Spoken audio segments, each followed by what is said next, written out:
Good morning, good afternoon, wherever you're watching us from. Welcome to the Rundown, where we talk about 2A news with conservative views. I will be your host today, coming at you from the left coast, from behind enemy lines, otherwise known as California. And my name is Craig DeLuz. But as those of you who watch the program on the regular know, I do not do this by myself. Hey, everybody, how's it going? I'm coming to you live from the East Coast, from Florida, from the great state of Florida. My name is Mike Piwowarski. I am the co host today for the Taco Tuesday edition of The Rundown. Right now, who does not love tacos? Listen, I heard about a dude one time who was allergic to tacos, and he ended up taking lots and lots of shots so he could still take the tacos. Well, there you go. See, that's why we call it Taco Tuesday, because everybody loves tacos.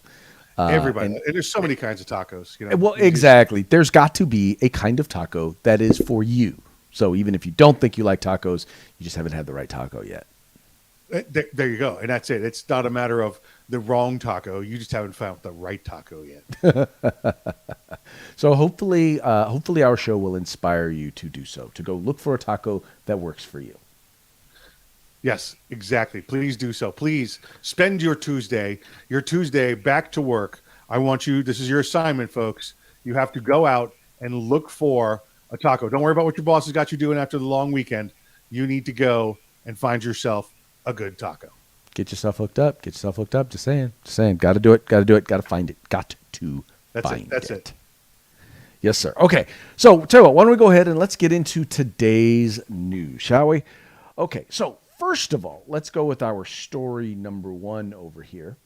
As we all know, it would be hysterical if it were not so sad.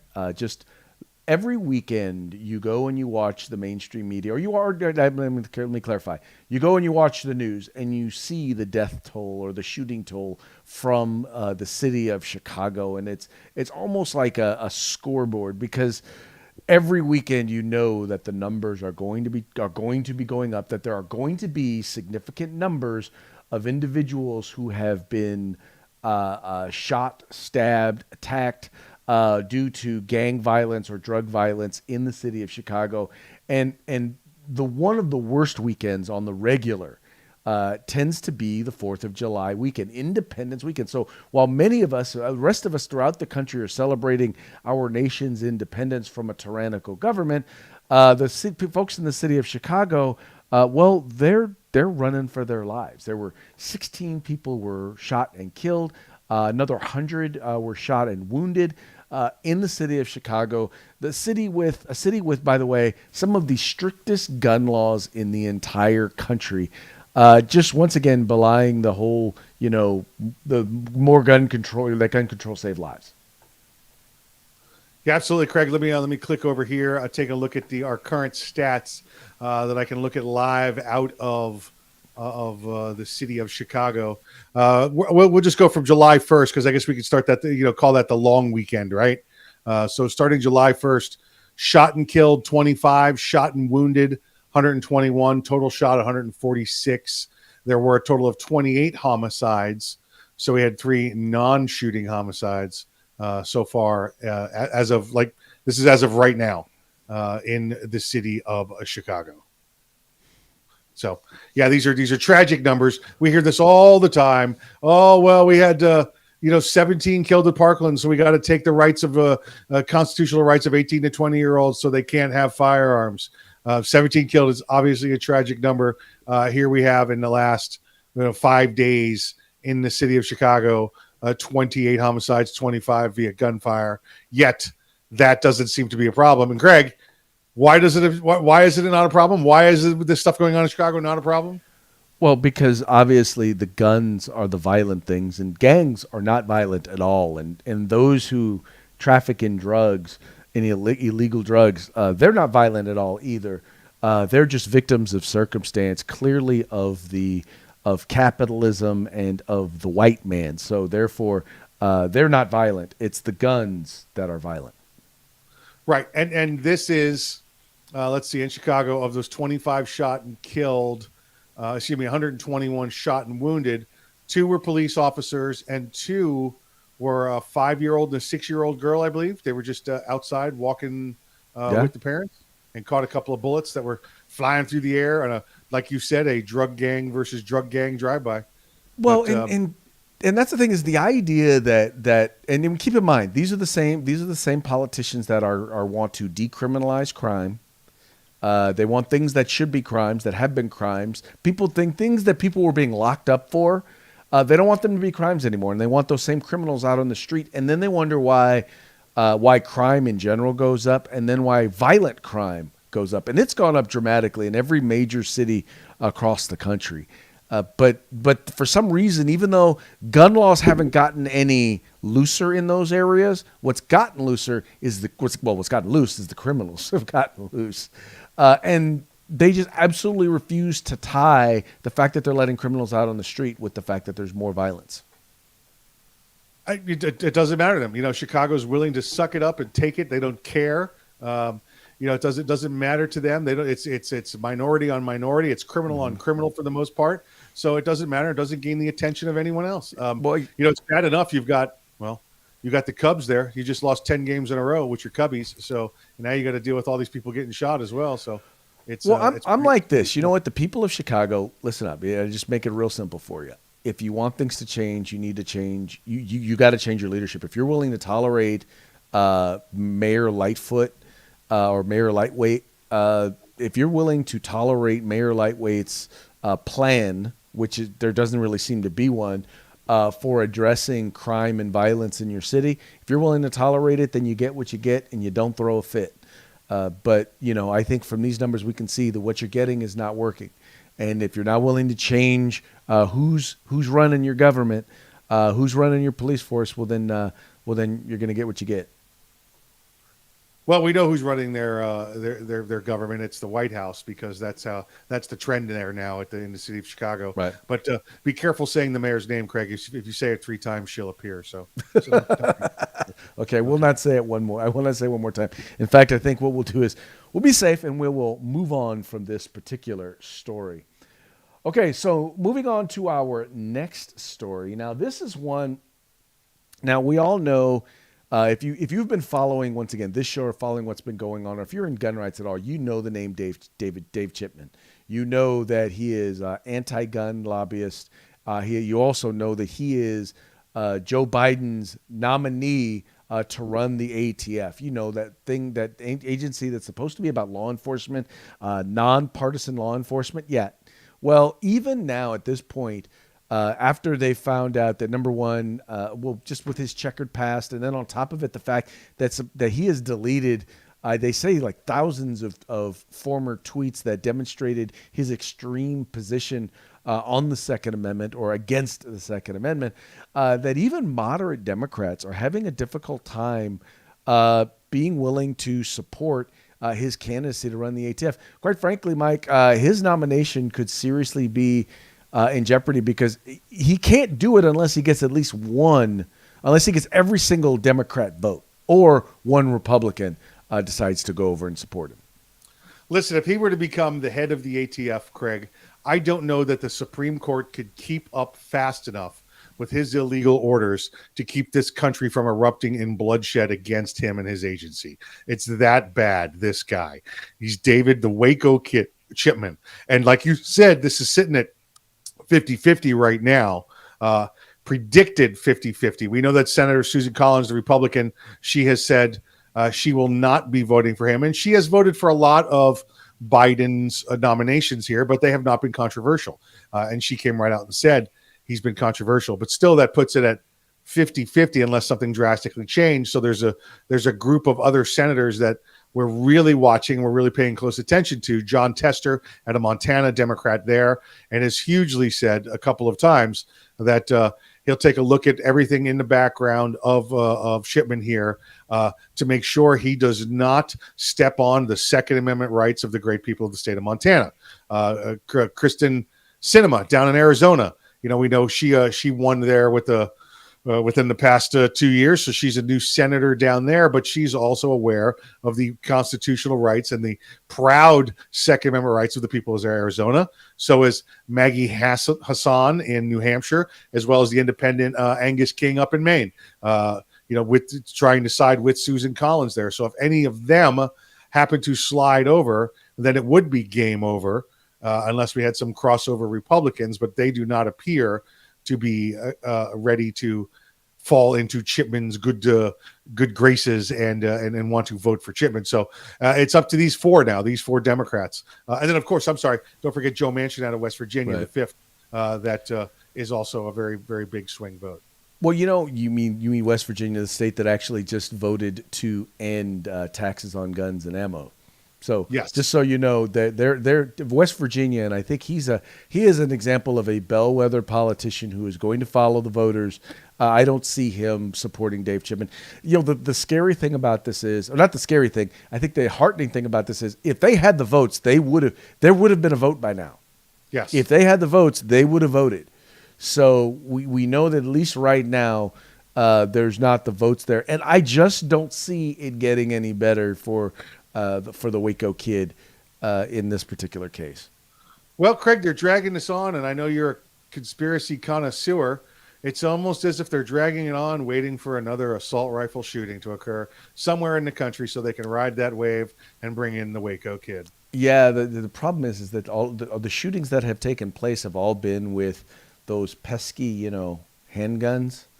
The things that they know they cannot ban, the things that they can't hold out as scary assault weapons, at least not yet. I mean, eventually they're going to go after single shot muskets and call them assault weapons, but exactly. But they have to have the proper time to plan these mass shootings, Craig. I mean, they just don't happen overnight, Right. But they do tend to happen right on time, don't they? They sure do. It's a weird coincidence, isn't it? Right. Which is all the more reason why we ought to be, we need to be armed and prepared so that we can address those. Should we be in the appropriate vicinity when it happens? Yes, absolutely, absolutely right. And then we'll be ready with our microphones and our cameras. Yeah, what you're saying at Arms Room? Exercise your Second Amendment rights responsibly. Right. If you're not ready, get ready, and if you are ready, stay ready. There you go. Remember, exactly. Keep your head on a swivel. Head on a swivel. Gotcha. Okay, moving right along. Talk about a head on a swivel. Anybody who's been paying attention to what's going down at the border, knows that it is a hot ghetto mess down there. They know that it is just bad. Anybody who's fully acknowledging what is going on at the border, which pretty much would mean everybody outside of the Biden administration or outside of the D.C. Democratic community knows and understands that the border, things are just getting worse and worse and worse. And quite frankly, most of the American public, even though it's coming to them through the lens of the Democrat-supported mainstream media, most Americans now, according to polls, are not in favor of how Joe Biden is handling the border. And one has to wonder what sort of a role this is going to be playing in the upcoming midterm elections. So the majority of people in the United States do not support Joe Biden's plan at the border. My question, Craig, is a lack of a plan actually a plan? I mean, I can hear the old Rush song in my head. If you've chosen not to make a decision, then you've made a decision. But is a lack of a plan really a plan? This guy's done nothing.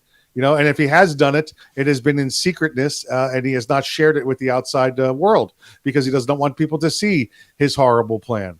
The only way that they seem to try and get around this is they say, well, we're having record numbers of people come forward. So it's hard to take care of it because it's been record numbers of people that are coming forward trying to get into the United States. Okay, well, you've been ignoring this since day one. You've been ignoring this since before day one. Your answer to border issues was stop building the wall. That's all. That's the only thing you had going for you, and let them out of the cages. And by the way, the having the half the border wall there or 3/4 of the border wall done is just making the issue worse. You need to finish it up is what you need to do. That way you can actually control your problem, Joe. I don't know. It's almost like like a wall would work. Like that's what the American people wanted. Not just that, but once they get here, It's catch and release. They know that once they get across. Now, here's the thing. They are saying, well, they're not welcome. We're not letting them in. Yeah. If they go to the border crossing where they're supposed to cross the border and try and get in, then yeah, no, they're not going to let them in. But then you go down the street and you hop over the fence, and once you're in, you're in. They catch you, they give you a ticket, and they say, show up to court. And you never do. Yeah, and it's exactly what's going on, and they were just letting them in, and they're becoming a more and more severe stressor upon the economy. Look around, folks. You can be lied to all day long about what a great economy we have going on. How much you pay for gas this weekend when you went away for your 4th of July, huh?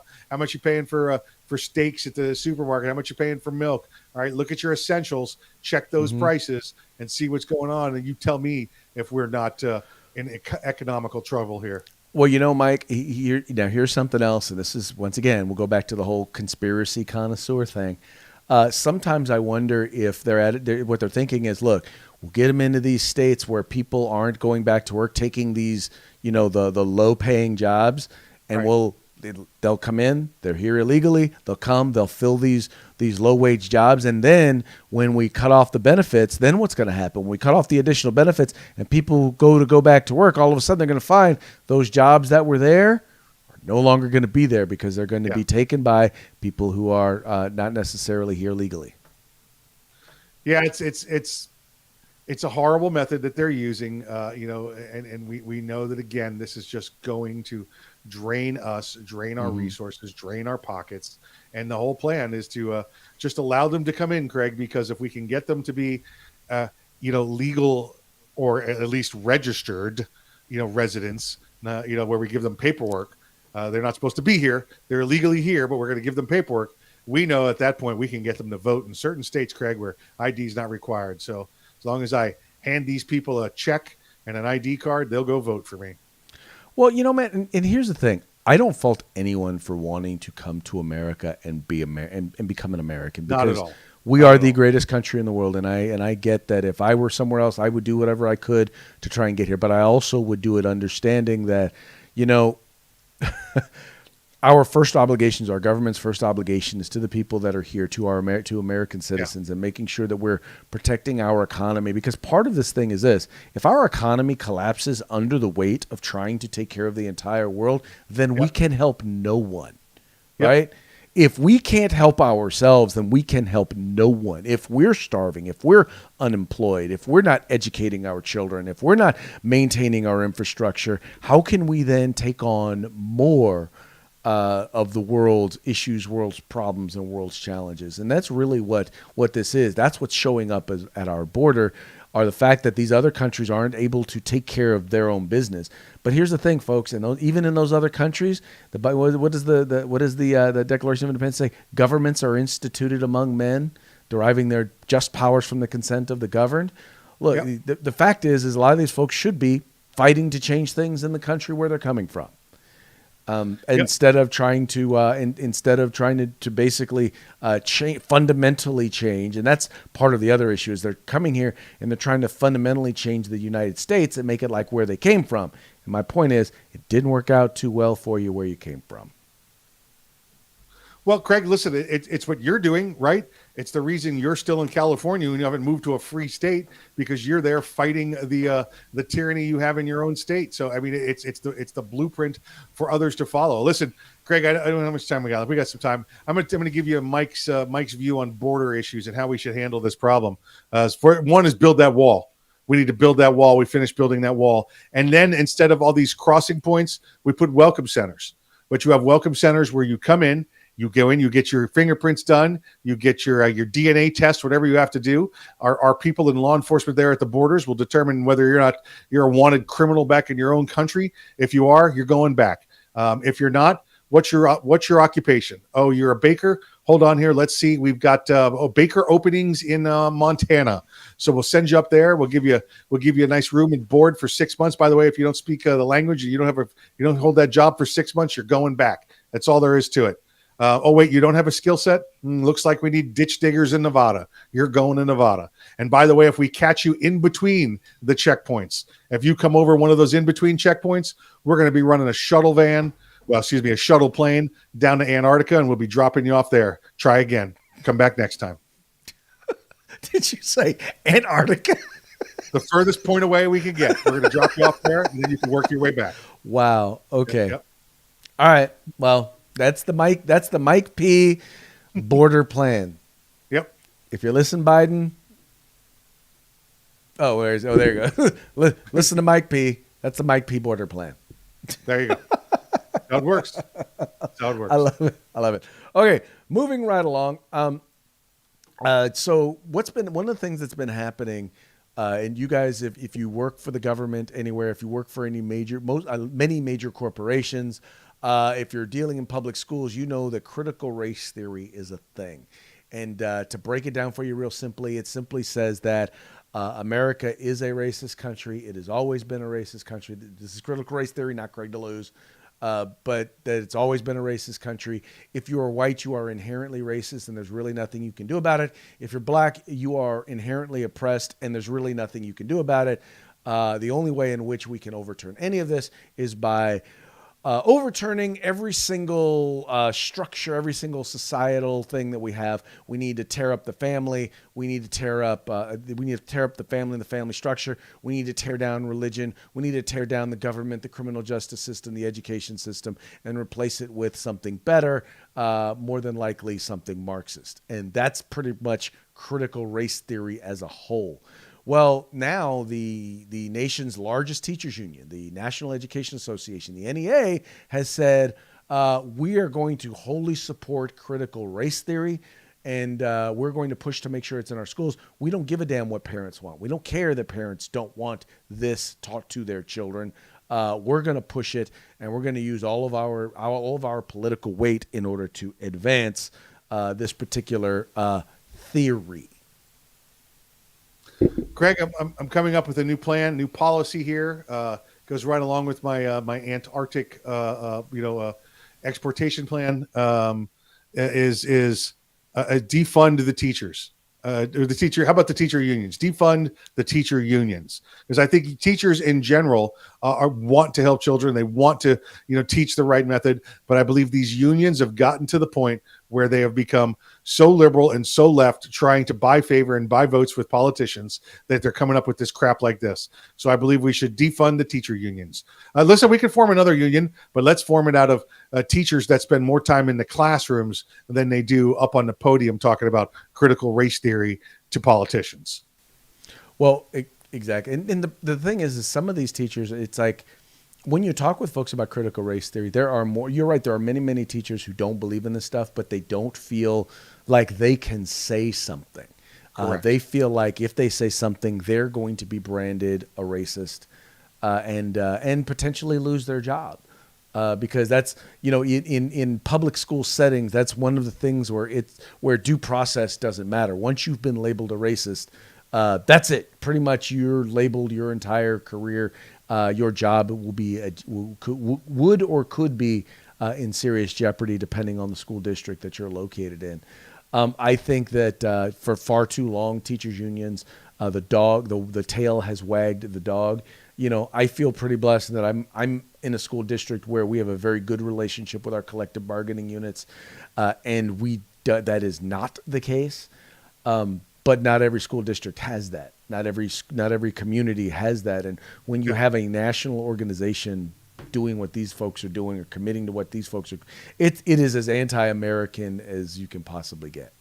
We've had some states, like the great state of Florida, with Captain Florida Governor DeSantis here, passed the law, said we will not teach critical race theory in our classrooms at all. Public school, private school will not be taught.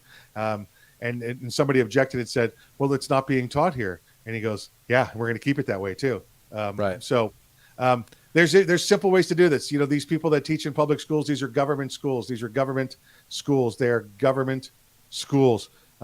We had some people in the FAA that were the tower controllers in aviation back in the early 80s that said, listen, we disagree. We disagree with the government policy. We're not going to be doing this. And they said, we're going to go on strike. And President Reagan said, go on strike. You're government employees. See what happens when you go on strike. And they went on strike, and he walked into the White House the next day, stood behind the podium and goes, you're fired. and they all didn't think it would happen, and he fired them, and they all got replaced, and it came around within days, weeks, everything was back to normal. So here's what happens, teachers. You go in there, you sign your statement. It says, I will not teach critical race theory. Otherwise, the big government up in DC could come down and say, you're fired. But we know that's not going to happen. So you know what? Go ahead, try where you can for the next 3 years, teach your critical race theory. We're going to, more and more states are going to have cameras in the classroom to hold you accountable for this, because parents have a say in what their students are taught, not just you, the teacher. And when the GOP takes back over, you're going to find yourself all without a job. And don't worry, because I hear they need ditches dug in northern Nevada. They're still looking for silver. Still looking for silver in the mines, baby. Still looking for silver. Well, the thing is understand this, is that ultimately the schools are still run by the people. Because guess what? School board members are elected. And school board members set the policy. And school board members who are going to support things like critical race theory need to be held accountable. And you need to know where does your school board member stand. And by the way, here's the thing, folks. It's not that we're against about teaching about America's history and the good and the bad of American history and how we've treated different people. There's nothing wrong with that. There's nothing wrong with teaching about diversity and other subcultures within the United States, and helping people to understand, in particular, helping teachers to understand so that they can create the best environment for all students to be able to learn. But there's a difference between that and critical race theory, where you are coming in and you're basically teaching people that America is a racist country, because it's not. That white people are racist just because they're white, because that's BS. The fact is that this is, there's a way to teach this that doesn't divide, but that unites, that doesn't tear down, but builds up. But critical race theory is not that method. 100% agreed, Greg. 100% agreed. And listen, I understand that the president can't come down and fire your local teachers and your local school board, but what they can do is come down and say, and California got to experience this with some of the lack of cooperation with federal authorities when it came to immigration. The feds said, okay, you no longer get any federal monies from us to run your police department, and that held up. So they could come down to the schools and say, you just lost all federal funding for your school while you continue to teach critical race theory. And now, listen, in a couple of months, you won't be able to teach anything. So, It's kind of how that whole money thing works, doesn't it? Oh, Lord. Okay, so let's talk about money. All right, let's talk about Nike is one of the largest, most successful corporations in the world. And, well, now we know why. Because they are sucking on the warm or cold heat of China. That's right. The CEO of Nike basically came out and said, "We are." Let me get. I want to get the specific quote. Nike is a brand that is of China and for China. In other words, this is there are four basically countries that a country. That basically has modern day slavery. Slavery is alive and well right now there in China. Also one that openly persecutes religious minorities like the Uyghurs, doing things like killing them, sending in rape squads into their community in order to rape their women. I mean, these are all things that happen in China that the Chinese government is supportive of. And still, that is the company that is of China and for China. Yeah, which is ridiculous, right? And I guess that we have the workers up there in the, listen, my Chinese is a little rusty, in the Xinjiang province, where a lot of the protests are going on, where a lot of the counter fighting is going on, where we see the rape squads going out. And their government came out and excuse me, the Nike came out and said, well, we don't really use the workers from there, and we don't get a lot of textiles from Xinjiang, so it's not really about them anyway. Okay. So you're all right sending out some of your rape squads and your beat down squads, and but because the people from that region don't really provide any labor or any materials to Nike, you're okay with that somehow? I guess it's Chinese political thinking. I guess that's the only thing I can think of. It's kind of funny. It would be like saying, well, they didn't really, I realized that over here in Auschwitz, they were gassing, Jews, but my German beer comes from over here, so it's not really associated, so therefore it's okay. No, no, it's not okay because this is, once again, when you start talking about the economy in China, Chinese businesses are owned and run by the government, right? Yes. And no local government acts without the national communist parties, the national government support. It's all interwoven. It is all one. So you can't say, well, because we don't get labor from over there, it doesn't really apply to us. That's not how this works. It's not. That's how it may work in the United States to a degree, but that's not how it works in China. That's not how this works. That's not how any of this works. This works. Let me explain to you why China has such a booming economy, as I like to call it, an economy, a world economy that could challenge other nations. It's because they pay their employees 5 cents a day. All right, you might get a quarter if you're a supervisor. So as opposed to the United States, where you're getting a couple of $100 a day, they're paying their employees slave wages, even less than slave wages, a quarter a day. So they get to take all that difference in money and fund their government and fund their economic growth. So they don't have a great economy. They just have a lot of freaking slaves, okay? And they save that money and put it towards everything else they want on their economy and their gross national product. Well, they don't have a good economy. Well, they have a great slave system. Well, and don't forget that they completely and utterly ignore all of the both workplace regulations and environmental regulations that folks like President Biden would heap upon us here in the United States, putting us at an economic disadvantage to anywhere else in the country. But they completely out and outright ignore any of it. I still remember when the Olympics were held there. I remember how bad the air was because there were so many pollutants coming out of China. No, it is you are 100% correct, Mikey. The fact that they completely and utterly ignore whether it's wage laws or wages, they pay low wages, they destroy the economy. They don't care about the rest of the world. They don't care about their own people. All they care about is their dominance. And then you got guys like LeBron James, who seem to have every issue in the world with the United States. But where's he on China? Where you at, King James? He was too busy making Space Jam, because that's what the world needed, was to replace Michael Jordan. How arrogant is this guy that he thinks he's got to replace Michael Jordan in a cartoon, to prove that he's that good? Just go away, LeBron. When you're not that good, that's what you have to do. Well, let me clarify. He is good. He's just not that good. Got to give him credit. Give him credit. He is good. He is good. He's top 3 to 5, but he ain't that good. Well, yeah, because the refs don't call anything on him. Of course, he's top 3 to 5. He gets to play longer than everybody else does. He gets to take more shots. That there be how it be. A hack a shack at him every once in a while. All right, well, come on. It's just ridiculous. Point made. All right, let's move on to our parting shot. We talked a little bit about this a little earlier. You guys all know our good friend David Chipman. Well, how many of you remember from the Obama days the program The Fast and the Furious? Right. Well, we have a new installment, Fast and the Furious, the Tyrant Edition, starring David Chipman, Eric Holder, Barack Obama, and that one ATF guy. That's the guy you always say. The one ATF guy. Fast and Furious, Tyrant Edition. FightChipman.com is a real website. Go to FightChipman.com and learn how to keep David the Waco Kid from taking your guns away from you. Yeah. We want to, just for folks who haven't heard in the past, I'm sure a lot of our folks are, why do you keep calling him the Waco Kid?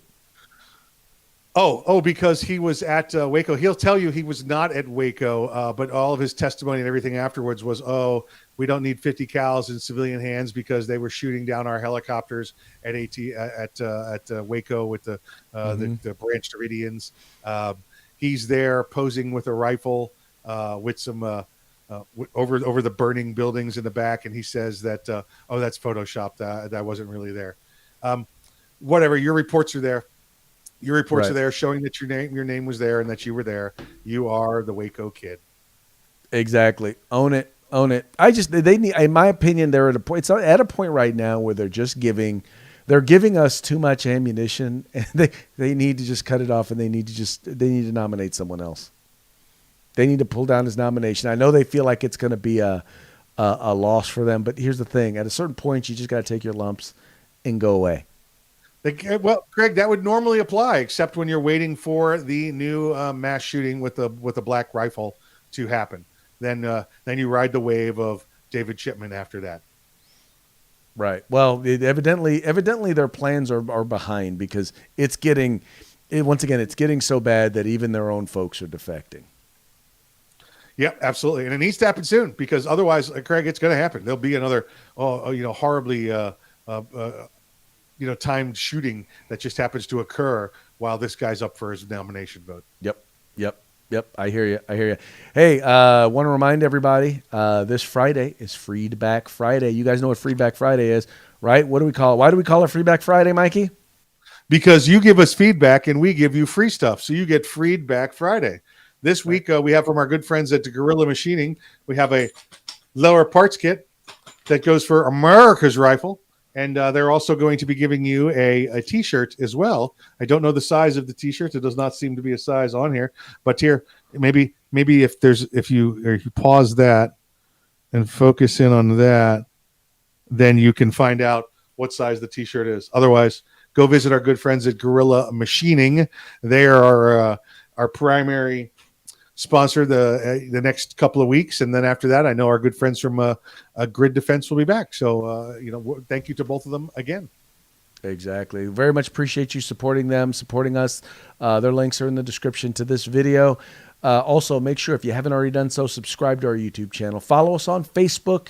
Follow us on the Twitters and the Instagrams and all of that, and encourage your friends to do the same. And by the way, Freedback Friday, even though we broadcast on a number of different channels, if you want to participate, you got to go to the Rundown either on YouTube or on Facebook, because those are going to be the channels that we monitor when we do Freedback Friday.